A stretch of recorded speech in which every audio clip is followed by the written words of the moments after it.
Shalimar Ice Cream Parlor and Bakers. Eggless cakes are available here near 2 Town Police Station, Mehboob Nagar. M.A. Basit Jewelers and Wedding Collection, opposite Syndicate Bank, New Town, Mehboob Nagar. अस्सलामु अलैकुम वरहमतुल्लाहि वबरकातुहू। मैं doctor Mohammad Miraj Ahmed metro news की तरफ से जो एक मुहिम चलाई जा रही है हेल्थ अवेयरनेस प्रोग्राम, उसमें आज हमारा टॉपिक होगा हाइपरटेंशन। हाइपरटेंशन आज निहायत ही कॉमन डिसऑर्डर हो चुका है, जवान बच्चों से लेके बूढ़ों तक। हम देखते आ रहे हैं कि नई नई जवान नस्ल भी इस बीमारी से मुतासिर है। आइए हम सब मिलकर समझते हैं कि हाइपरटेंशन है क्या। देखिए, हाइपरटेंशन कहते हैं या हाई ब्लड प्रेशर उसे कहते हैं जब ब्लड का प्रेशर शरीयानों में या रगों में इतना ज़्यादा हो कि वो रगों की दीवारों को दबाता हुआ, मारता हुआ आगे बढ़े, इतना हद तक कि वो हार्ट डिसीज़स, किडनी डिसीज़स या ब्रेन डिसऑर्डर्स भी प्रोड्यूस कर सकता है। ये सिंपल टर्मिनोलॉजी है जिसमें आपको ये समझाया जा रहा है कि बीपी किसे कहते हैं। देखिए, बीपी दो तरह के होते हैं, एक हाई बीपी, एक लो बीपी।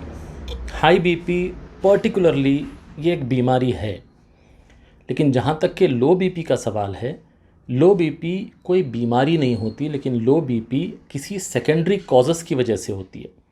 अक्सर लोग आते हैं, आके बोलते हैं मुझे लो बीपी है। याद रखिए, लो बीपी जैसी बीमारी होती नहीं। लो बीपी होती है किसी को मोशंस हो गए या किसी को उल्टियाँ हो गए, उनकी बॉडी में सोडियम या पानी की मकदार कम हो गई, जिसे डिहाइड्रेशन हम कहते हैं, मकदार कम हो गई, या फिर किसी का खून बहुत ज़्यादा बह गया, किसी को sudden heart attack, heart failure हो गया हो जिससे उनका बीपी लो हो जाए, धूप लगने की वजह से कभी कभी बेहोश हो जाते हैं। ऐसी कई छोटी मोटी कॉजेज़ हैं, या खुसूस बिलखुसूस जो हम आम तौर पे देखते आ रहे हैं, अनीमिया यानी खून की कमी, ऐसे केसेस में लो बीपी नज़र आती है। लेकिन हमेशा जिस तरह से हाइपरटेंशन रहता है, हाई बीपी, लो बीपी नहीं होती। तो हाई बीपी ये दो तरह के हैं, एक होता है सिस्टोलिक ब्लड प्रेशर, दूसरा होता है डायस्टोलिक ब्लड प्रेशर, जो हम चेक करते हैं। अमूमन लोग कहते हैं ऊपर का बीपी और नीचे का बीपी। ये सिस्टोलिक ब्लड प्रेशर हम जो काउंट करते हैं नॉर्मली 120/80, जिसमें हम डॉक्टर्स उसको ऐड करते हैं +or-20, यानी अगर वो 140 तक भी जा रहा है तो अभी पेशेंट बीपी के कंडीशन में नहीं आया, ये प्री हाइपरटेंशन स्टेज है। या अगर ये 100 भी हो जाता है तो ये बीपी लो नहीं कहलाता। 100 के नीचे चले जाए तो फिर हम इसको लो बीपी कहते हैं। लोग अक्सर डर जाते हैं कि 110 हो गया तो लो बीपी हो गया, 105 या 100 भी हो गया तो लो बीपी हो गया। ऐसा नहीं है। अगर 100 तक भी आ जाता है तो हम उसको नॉर्मली कंसिडर करेंगे, 130 तक भी चले जाता है तो उसको नॉर्मली कंसिडर करेंगे। देखिए, बीपी में सिम्टम्स क्या हैं कि आखिर पहचाना कैसा जाए। देखिए, बीपी ऐसी बीमारी है कि लोग अक्सर इसको पहचानने में गलती करते हैं। लॉन्ग टर्म तक भी बीपी पहचान में नहीं आ सकती। कई लोगों को जब तक के तब तक उनका बीपी 180 ना क्रॉस कर दे। कई लोग नॉर्मल रहते हैं, आके बोलते हैं नहीं साहब मुझे कुछ है ही नहीं, मुझे कोई सिम्टम ही नहीं है, मुझे बीपी कहाँ से आया। ऐसा नहीं है। सिम्टम्स बीपी के इनिशियली नज़र नहीं आते। अगर आ भी जाएँ तो हल्का सा सर में दर्द रहता है, लेकिन अगर कंसिस्टेंट बीपी चेक कराने के बावजूद भी ये ज़्यादा है और उसके बावजूद भी आप उसका ट्रीटमेंट नहीं करवा रहे हैं, तब ये आपको हार्ट डिसीज़स या ब्रेन डिसीज़स पैदा कर सकता है। यूजुअली होता क्या है बीपी में?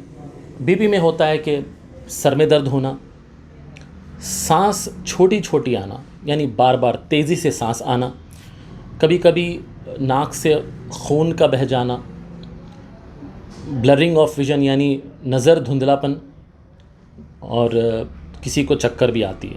तो ये तमाम चीज़ें कब होंगी? जब बीपी आपका 170-180 पार कर जाए। उससे पहले आप उसे महसूस भी नहीं कर पाएंगे। इसको हम फिर दो तरह में इसको हम डिवाइड करते हैं।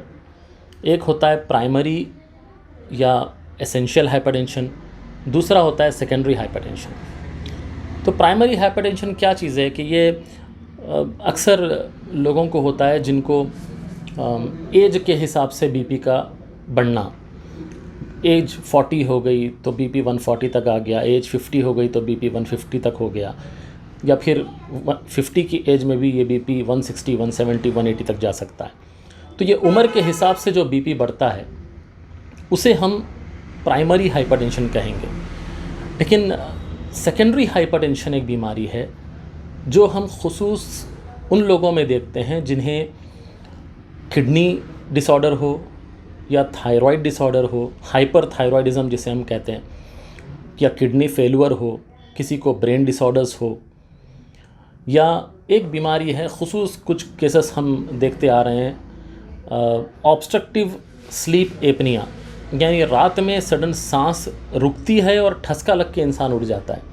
ऐसे पेशेंट में भी हाइपरटेंशन, सेकेंडरी हाइपरटेंशन पाया जाता है, क्योंकि ये ऑब्स्ट्रक्टिव स्लीप एपनिया ये हार्ट की बीमारियों से लिंक है। इससे हटके जो लोग बार बार सर्दी की गोलियां खाते हैं या फिर डीकंजेशंस यानी नाक में पानी का जम जाना या हलक में ख़राश होना, तो वैसे टाइम पे भी कुछ मेडिसिन लिए जाते हैं, हम उस मेडिसिन का नाम नहीं ले सकते, तो वो मेडिसिन से भी बीपी बढ़ने के इम्कानात हैं। दूसरा, जो औरतें कई सालों तक अपनी फैमिली को ना बढ़ाने के लिए यानी बच्चे पैदा नहीं करने के लिए जो बर्थ कंट्रोल पिल्स लेती हैं, उनमें भी बीपी ज़्यादा होने के चांसेस हैं। लेकिन ये बीपी होता किन लोगों में है, इसके कुछ फैक्टर्स हैं, जैसे एज। कई ऐसे केसेस हैं जिनमें 18 साल की उम्र से ही बीपी शुरू हो जाता है। ये वो केसेस हैं जिनमें फैमिली हिस्ट्री हो, यानी उनके वालिद वालिदा से ही चलते आ रहे हों, जिनके रगें सख्त हो गई हों, उनमें ये बीपी बढ़ जाता है। दूसरा होता है रेस यानी कुछ जगहों पर या कुछ लोगों में ये बीपी कॉमन हो जाती, जैसे काले लोग, अफ्रीकन्स जिन्हें हम कहते हैं, गोरों में थोड़ा सा रेट या इंसिडेंस बीपी का कम है। ओवरवेट लोग या बहुत ज़्यादा ओबेस, तो ये लोगों में भी बीपी, क्योंकि इनकी फिज़िकल एक्टिविटी कम रहती है। देखिए, जितने ज़्यादा वेट होगा उतनी ज़्यादा रगें होंगी, जितनी ज़्यादा रगें होंगी उतना हार्ट को पंप करना पड़ेगा, और जितना हार्ट पंप करेगा उतना ज़्यादा बीपी बढ़ेगा। नेक्स्ट होता है जिनकी फ़िज़िकल एक्टिविटीज़ कम है या सेडेंटरी लाइफस्टाइल है, जैसे सिर्फ लोग बैठकर ही काम करना पसंद करते हैं, कहीं फिरते नहीं, वॉकिंग करते नहीं, तो जो भी फिज़िकली एक्टिव नहीं हैं उनमें भी बीपी कॉमन है। टोबैको चूअर्स यानी ज़र्दा खाने वाले या स्मोकर्स, ये लोगों की, ये ज़र्दे में या स्मोकिंग में एक केमिकल पाया जाता है जो हमारी रगों को हार्ड कर देता है, सख्त कर देता है, और जितना रगें सख्त होंगी उनका जो मूवमेंट है चौड़ा होने और पतला होने का, जिसे हम डायलेटेशन एंड कंस्ट्रिक्शन कहते हैं, ये नहीं होगा। मिसाल के तौर पे मैं आपको बता दूं कि अगर आप क्यूरिंग का पाइप लेंगे तो क्यूरिंग के पाइप में फ्लेक्सिबिलिटी होती है, वो फैलता भी है और कम भी होता है। वही जो पाइप आप घर के नल के कनेक्शन के लिए लगाते हैं, रिजिड पाइप, सख्त पाइप, उसमें फैलने की और कम होने की ताकत नहीं होती। तो प्रेशर क्यूरिंग के पाइप में कम रहता है, सख्त पाइप में ज़्यादा रहता है। तो जो लोग टोबैको च्यूइंग करते हैं, ज़र्दा खाते हैं या गुटखे खाते हैं या सिगरेट पीते हैं, उन लोगों की रगें सख्त हो जाती हैं और उसमें ब्लड प्रेशर काफ़ी हद तक बढ़ जाता है। वो लोग जो ज़्यादा नमक लेते हैं, नमक का इस्तेमाल, खुसूसी ऊपर से नमक को डाल के खाना, आप सालन में नमक डालिए, कोई ममानियत नहीं है, लेकिन चावल में भी नमक रहेगा, रोटी में भी नमक रहेगा, फिर ऊपर से भी नमक डालेंगे, सैलेड पे अलग नमक डालेंगे, ये सॉल्ट बहुत ज़्यादा हो गया, इससे भी बीपी आने के इम्कानात हैं या बढ़ने के इम्कानात हैं। याद रखिए, एक बंदा दिन भर में 1 चम्मच यानी छोटा चाय का चम्मच नमक इस्तेमाल कर सकता है, उससे ज़्यादा नहीं। बहुत कम पोटेशियम का इस्तेमाल करना, पोटेशियम हमको खाने में बहुत कम मिलता है, इसके लिए हमको एक्सटर्नल फ्रूट्स लेना पड़ेगा, जैसे हरा और पीला मौज़, पूरी तरह से पीला मौज़ नहीं, हरा और पीला मौज़, नारियल पानी, लाल जाम, इस तरह के कई ऐसी चीज़ें हैं जिनमें पोटेशियम लेवल ज़्यादा है। खजूर आप लीजिए, खजूर में भी पोटेशियम लेवल ज़्यादा है। तो ऐसी चीज़ें अगर आप लेंगे तो आपका सोडियम और पोटेशियम लेवल बराबर रहेगा। देखिए, मिसाल के तौर पे मैं एक बात और बताता हूँ कि अगर आप थोड़े से पानी में नमक डाल देते हैं तो नमक उस पानी को चूस लेता है। इसी तरह से जब हम नमक खाते हैं ज़्यादा तो हमारा जो लिक्विड बॉडी से निकलना हो, चाहे पसीने के ज़रिए या पेशाब के ज़रिए, वो हमारा नमक चूस लेगा और बॉडी का फ्लूइड मेंटेन रहेगा, ज़्यादा हो जाएगा, मेंटेन नहीं रहेगा, ज़्यादा हो जाएगा।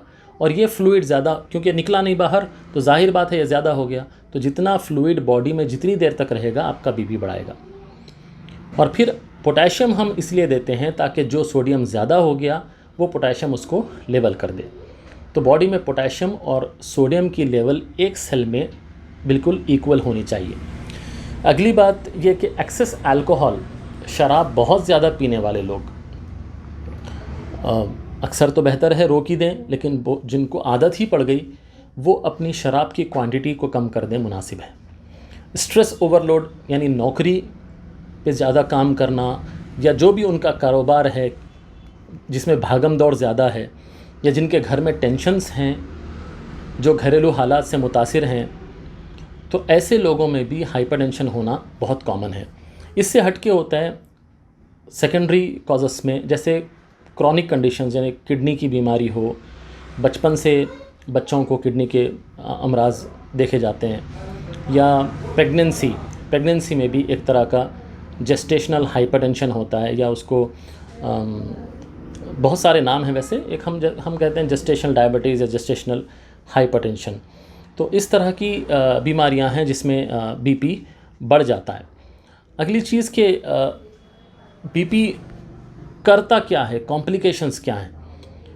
देखिए, बीपी ज़्यादा होने से हार्ट अटैक होते हैं, आपकी नज़रों में हर किसी को मालूम है हार्ट अटैक्स होते हैं। सीने में दर्द होना, सीने का खींचना, पीठ का खींचना, दावें हाथ का खींचना, गर्दन में दर्द होना, यहाँ तक कि जबड़े तक, आपकी ठुड्डी और जबड़े तक का या फिर कान के निचले हिस्से तक का खींचना, ये हार्ट अटैक के सिम्टम्स हैं। ये तकरीबन लोग जानते हैं। ये होता इसलिए है ताकि एथेरोस्क्लेरोसिस, बीपी जितना बढ़ेगा हमारी रगें टफ़ हो जाएंगी, और जितनी टफ़ हो जाएंगी उतना जो है वहाँ पे चिकनाहट जमा होना शुरू होगी, जिसे हम एथेरोस्क्लेरोसिस कहते हैं, और फिर आपको हार्ट अटैक आने के चांसेस बढ़ जाते हैं। अगली चीज़ ब्रेन स्ट्रोक, यानी जितना ज़्यादा बीपी है उतना ब्रेन में रगें फटने के इम्कान, जैसे टफ़ चीज़ आसानी से टूट जाती है। जैसे मैं बताया, एग्जांपल दिया हूँ कि क्यूरिंग का पाइप और सख्त पाइप, सीपीवीसी का पाइप को आप तोड़ने की कोशिश करेंगे वो टूटेगा, लेकिन अगर आप फ्लेक्सिबल पाइप, क्यूरिंग का पाइप तोड़ने की कोशिश करेंगे वो फ्लेक्सिबल होता है, वो टूटता नहीं। तो जो रगें सख्त हो जाती हैं वो जल्दी फटेंगी, और इसे हम ब्रेन हेमरेज कहते हैं, और ब्रेन हेमरेज से फिर पैरालिसिस वगैरह होता है। हार्ट फेलुअर, टोटली हार्ट का फेल हो जाना, किडनी के ब्लड वेजल्स का वीक होना, कभी कभी आँखों के ब्लड वेजल्स का फट जाना और आँखों में खून जम जाना। होता यह है कि उमूमन लोगों को सामने एक धब्बा नज़र आता है आँखों के सामने, जिसकी वजह हाइपरटेंशन है, और हाइपरटेंशन में आँखों की बारीक रगें फट जाती हैं और अंदर आँख के अंदर ब्लीडिंग हो जाती है, जिससे नज़र में मुश्किल होती है। एक होता है मेटाबॉलिक सिंड्रोम, और अक्सर ये चीज़ आजकल मैं देख रहा हूँ कि मेटाबॉलिक सिंड्रोम के केसेस बहुत ज़्यादा हैं। कैसे पहचानेंगे मेटाबॉलिक सिंड्रोम? मेटाबॉलिक सिंड्रोम है कि पेट का जो वेस्ट एरिया है, आपकी कमर का जो एरिया है, वो बहुत ज़्यादा बढ़ जाता है। इससे हट के आपके ब्लड टेस्ट में ट्राइग्लिसराइड्स बढ़ेंगे, नॉर्मली 200 तक रहना चाहिए। जिनमें मेटाबॉलिक सिंड्रोम है उनके 400, 500, मैंने देखा है 800, 900 तक चले गए लोगों के। HDL यानी हाई डेंसिटी लिपोप्रोटीन, ये एक गुड कोलेस्ट्रॉल है, और गुड कोलेस्ट्रॉल का कम हो जाना, कम इन सेंस बिलो 30, ये बिलो 40, अबव 40, अबव 60 होना चाहिए। ये लोगों का बिलो 40 हो जाता है या बिलो 30 हो जाता है। ये गुड कोलेस्ट्रॉल है, इसका बॉडी में रहना बहुत ज़रूरी है। Insulin levels, fasting insulin levels का बढ़ जाना, और बीपी का हमेशा रेज होना। अपार्ट फ्रॉम बीपी, इनको डायबिटीज़ और दूसरे कार्डियोवैस्कुलर डिसीज़ेस होने के भी चांसेस बढ़ जाते हैं। अब देखते हैं कि टेस्ट क्या क्या होंगे, कैसे पहचानेंगे कि बंदे को बीपी आ गया। ये हम बीपी चेक करके जल्द से जल्द डॉक्टर को रुजू करें। हर 2-3 महीने में एक बार अपना बीपी चेक करवाएं। अगर आपका बीपी 120/80 है, +और -10 और 20, तो आप नॉर्मल हैं। अगर आपका बीपी 139 तक पहुंच चुका है तो आप ये प्री हाइपरटेंशन स्टेज में हैं।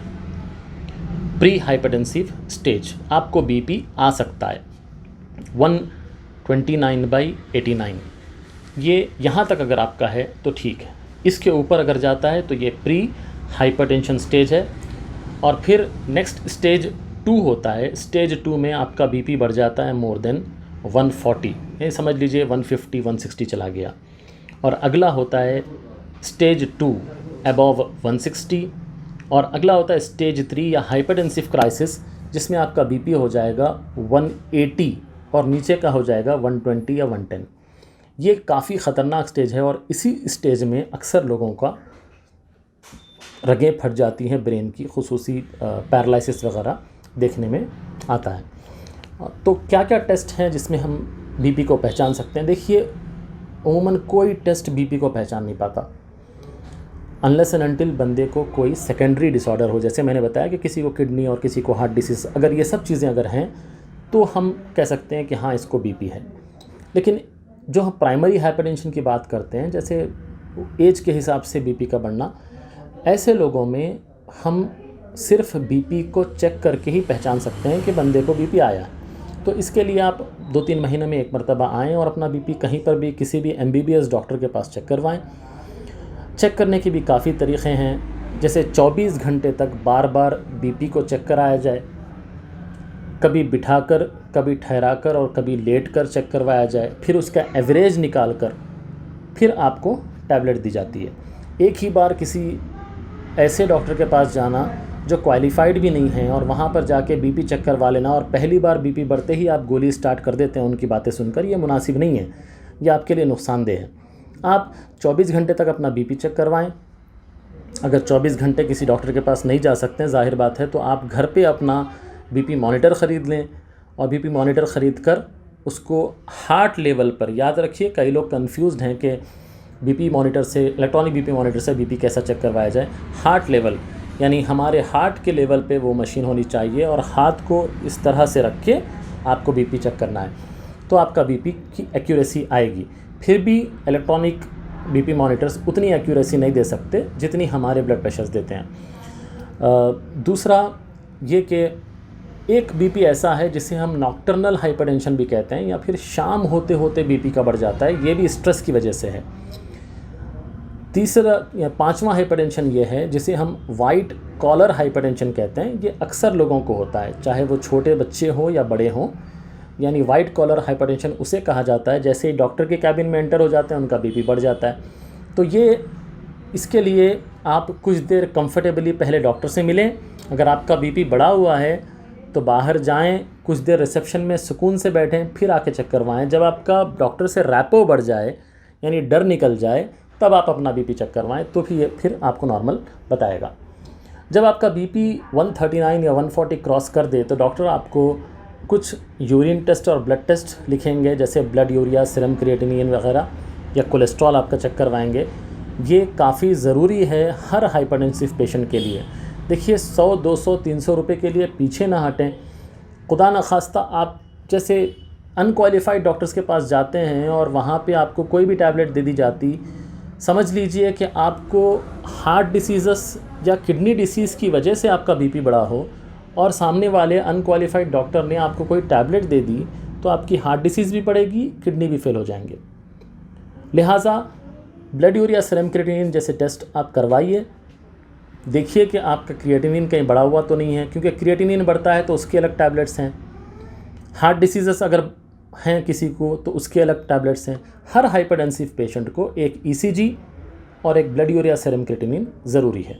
फिर आप फ्यूचर में बाद में कोलेस्ट्रॉल वगैरह भी करवा लें, वो मुनासिब बात है, लेकिन सबसे पहले गोली शुरू करने से पहले ब्लड यूरिया, सीरम क्रिएटिनिन और ECG ज़रूर करवाइए। इसके हिसाब से ही टैबलेट लीजिए। कई ऐसे पेशेंट्स हैं परेशान होते हैं कि डॉक्टर साहब मैं 5 mg की खा रही हूँ और मेरे शौहर 40 mg की खा रहे हैं। देखिए, टैबलेट्स जो होते हैं वो उम्र देख के दिए जाते हैं। 35-40 साल की उम्र की अलग टैबलेट्स हैं, 50 साल 60 साल की उम्र के अलग टैबलेट्स हैं, 60 साल के बाद के अलग टैबलेट्स हैं। अब देखिए कि बीपी 60 साल के अंदर के पेशेंट्स को, फॉर एग्ज़ाम्पल किसी को 150/100 100 बीपी आता है तो 60-65 साल के बाद 150 तो ऊपर का मेंटेन रहेगा, लेकिन नीचे का जो ब्लड प्रेशर है वो लो होता जाएगा, 65 या फिर 70 इस तरह से रहेगा। तो ये तमाम चीज़ें देख कर देते हैं टैबलेट्स। तो जैसे मैं बता रहा हूँ कि एज, वेट, रंग, ये तमाम, और सेक्स यानी मेल है या फीमेल है, जेंडर देख के यह टैबलेट्स दिए जाते हैं। अभी करना क्या है कि बंदे को अगर बीपी आ ही गया, हेल्दी फूड्स खाएं। और हेल्दी फूड्स में क्या आते हैं? फ्रूट्स, ऐसे फ्रूट्स जो अंदर से लाल हों, जैसे आलू बुखारा है, प्लम आजकल बहुत मिल रहा है, टोटली क्या कहते हैं उसको, पिंक या पर्पल कलर का फ्रूट है जिसमें पोटेशियम ज़्यादा है। जैसे मैंने बताया हरा मौज़ है, नारियल पानी है, ये तमाम चीज़ें आप इस्तेमाल करें। इसके साथ साथ हरा जाम मैंने बताया, जिसमें जो अंदर से लाल हो, ये भी आपके बीपी के लिए काफ़ी मुफीद है। सॉल्ट इंटेक को कम करें, जो नमक आप ऊपर से भी डाल के खाते हैं और तमाम अपने घर के लवाजिमात में मिक्स करते हैं, उसको आप नमक को कम कर दीजिए। अपना वेट मेंटेन करें, बहुत ज़्यादा है। गूगल पे आप मारें एज के हिसाब से, अगर आप वेट देखें तो एक लिस्ट आ जाती है, उसके हिसाब से अपना वेट मेंटेन करने की कोशिश करें। फ़िज़िकल एक्टिविटी बढ़ाएं अपनी। कैसे फ़िज़िकल एक्टिविटी? देखिए, हफ्ते भर में कम से कम 150 मिनट्स आप एक्सरसाइज करने हैं। 150 मिनट्स। जो जवान बच्चे हैं वो 225 मिनट्स तक करें, यानी 150 मिनट्स सुकून से और 75 मिनट्स तेज़ी से, जिसे हम विगोरस एक्सरसाइजेस कहते हैं, तेज़ भागना या तेज़ एक्सरसाइज करना। 150 मिनट्स स्लो एक्सरसाइज, जैसे ब्रिस्क वॉकिंग वगैरह। वॉकिंग बहुत ज़रूरी है हाइपरटेंशन से बचाने के लिए, डिप्रेशन से बचाने के लिए, एंग्जाइटी डिसऑर्डर से बचाने के लिए, कोलेस्ट्रॉल को कम करने के लिए, डायबिटीज़ से बचाने के लिए, मेटाबॉलिक डिसऑर्डर से बचने के लिए वॉकिंग बहुत ज़रूरी है। सुबह में फजर में उठें, नमाज़ पढ़ लें। नमाज़ पढ़ के आप, अगर भूख लगी है या ना लगी हो, तो आप, जैसे पिछले कई वीडियोज़ में बता चुका हूँ कि 2 अखरोट 5 बादाम खा लें हफ्ते में 3 दिन, बाकी के 3 दिन एक एक उबला हुआ अंडा खा लें। वॉकिंग पे चले जाएं, 30 मिनट्स मिनिमम वॉकिंग करें।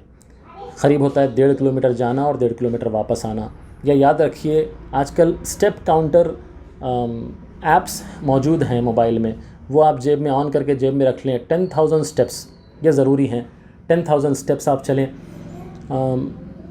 तो ये एक्सरसाइजेस आपके बीपी को कम कर सकते हैं। स्ट्रेस को मैनेज करें, नींद बराबर करें। रातों में जागना, पिछली भी कई वीडियोज़ में बता चुका हूँ, रातों में जागना ये तमाम जवान बच्चों की सेहत के लिए बहुत मुज़ीर है। ये चीज़ ठीक नहीं। रातों में जल्दी सोने की कोशिश करें।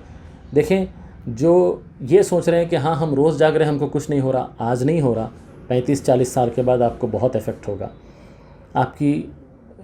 आपकी डिप्रेशन, आपके मेंटल स्ट्रेस, आपकी जवानी, तमाम चीज़ें मुश्किल में पड़ती नज़र आएंगी। बीपी को रेगुलर मॉनिटर करें और रिलैक्सेशन टेक्निक्स प्लान करें। हम रिलैक्सेशन टेक्निक्स उसे कहते हैं जैसे स्लो ब्रीथिंग एक्सरसाइजेस। नाक से सांस खींचें, मुंह से छोड़ें। डीप ब्रीथिंग, तेज़ी से अंदर बहुत जितनी खींच सकते हैं खींचें, कुछ देर के लिए सांस रोकें फिर छोड़ें। इस तरह से सांस का योगा जिसे कहते हैं, या फिर रिलैक्सेशन टेक्निक्स, ये तमाम चीज़ें आपको बीपी से बचा सकती हैं। खाने की चीज़ों में अक्सर लोग पूछते हैं कि हम खाएं क्या। देखिए, इसबगोल एक हस्क है, एक पाउडर है जो हम नॉर्मली मोशंस को नॉर्मलाइज करने के लिए खाते हैं। किसी को मोशंस नहीं हो रहे तो भी काम आता है, किसी को मोशंस ज़्यादा हो रहे हैं तो भी इसबगोल काम आता है। दोनों के खाने के तरीक़े अलग हैं कि कैसे खाना है। तो इसबगोल खुसूसी बीपी को और कोलेस्ट्रॉल को कम करता है। जो हम गेहूँ ज़्यादा खाते हैं, कोशिश करें कि अपने गेहूँ में जौ मिलाया करें। जौ से भी बीपी नॉर्मल होता है। पोटेशियम रिच फूड्स, जैसे पिछले कुछ देर पहले मैं बता चुका हूँ, पोटेशियम रिच फूड्स भी आप इस्तेमाल करें। फोलिक एसिड का इस्तेमाल करें। लहसुन, काफ़ी लोग लहसुन खाते हैं। लहसुन बड़ी अच्छी चीज़ है और इसमें कुछ ऐसे केमिकल्स पाए जाते हैं जो आपके बीपी को कम करते हैं, जिसे हम नाइट्रिक ऑक्साइड कहते हैं। नाइट्रिक ऑक्साइड वो टैबलेट है जो आप लोग देखे होंगे कि किसी बंदे को हार्ट अटैक आया तो उसकी ज़बान के नीचे गोली रख दी जाती है, वो नाइट्रिक ऑक्साइड होता है। तो वही चीज़ पैदा करता है गार्लिक हमारी बॉडी में। और ये चीज़ हाइपरटेंशन को कम करता है, यानी लहसुन। तो ये लहसुन का भी इस्तेमाल करें, लेकिन एक्सेस यूज़ ना करें। हमारे माशरे में यही मसला है कि किसी चीज़ को हम एडवाइस कर देते हैं तो वो एक्सेस खाना शुरू कर देते हैं। देखिए, कोई भी चीज़ एक्सेस खाओ तो ये आपकी सेहत के लिए मुज़िर है। हमेशा ये नहीं सोचना कि भाई टैबलेट्स ही साइड इफ़ेक्ट्स प्रोड्यूस करते हैं, ऐसा नहीं है। आप सेब ज़्यादा खा लीजिए, आपको बलगम आ जाएगा। ऑरेंज ज़्यादा खा लीजिए, आपको सर्दी हो जाएगी। गार्लिक यानी लहसुन ज़्यादा खा लीजिए, आपको मोशन से खून आना शुरू हो जाएगा। ये तमाम चीज़ें एक लिमिट में खाएं तो बेहतर है। आपको लहसुन भी कैसे खाना है कि कुछ देर के लिए उसे भून लें और फिर उसको निगल जाएं, ये आपके लिए मुनासिब है। या फिर उसको टुकड़े कर दें बारीक बारीक करके, फिर उसके बाद थोड़ा थोड़ा करके अपने बॉडी को आदत डालें लहसुन की। तो फैटी फ़िश जितनी आप खाएंगे उतनी आपकी सेहत के लिए बेहतर है। उसमें विटामिन डी, जैसे मैंने बताया कि एक्सेस मकदार में पाया जाता है, और ये विटामिन डी आपके बीपी को भी कम करेगा और आपके कोलेस्ट्रॉल को भी कम करेगा, आपके डिप्रेशन को कम करेगा, आपके स्ट्रेस को कम करेगा। इसके साथ साथ फ्लैक्स सीड्स, जिसे हम अलसी के बीज कहते हैं, अलसी के बीज का भी आप इस्तेमाल करिए।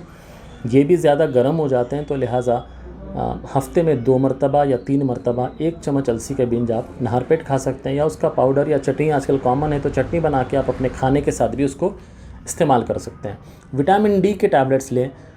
विटामिन डी के टैबलेट्स आजकल हर डॉक्टर प्रिस्क्राइब कर रहे हैं, क्योंकि रिसर्च में पाया गया है कि विटामिन डी डिप्रेशन को कम करता है, विटामिन डी हाइपरटेंशन को कम करता है, शुगर को कम करता है, इनफर्टिलिटी को कम करता है, और हार्ट डिसीज़, ब्रेन डिसीज़, तमाम चीज़ों के लिए विटामिन डी बहुत ज़्यादा मुफीद है। तो लिहाजा विटामिन डी के टैबलेट्स हफ्ते में 1 मरतबा आप ज़रूर लें। रिलैक्सेशन टेक्निक्स बहुत ज़रूरी है, याद रखें। रिलैक्सेशन टेक्निक्स बहुत तरह के हैं। जैसे मैंने बताया कि सांस का खींचना नाक से और मुंह से छोड़ना। यूजुअली मुस्लिम्स ज़िक्र भी करते हैं, तो ज़िक्र के तौर पे भी आप रिलैक्सेशन टेक्निक आप इस्तेमाल कर सकते हैं। याद रखें, दिल की धड़कन का कुछ देर के लिए भी बढ़ना उसकी चर्बी को गला देता है।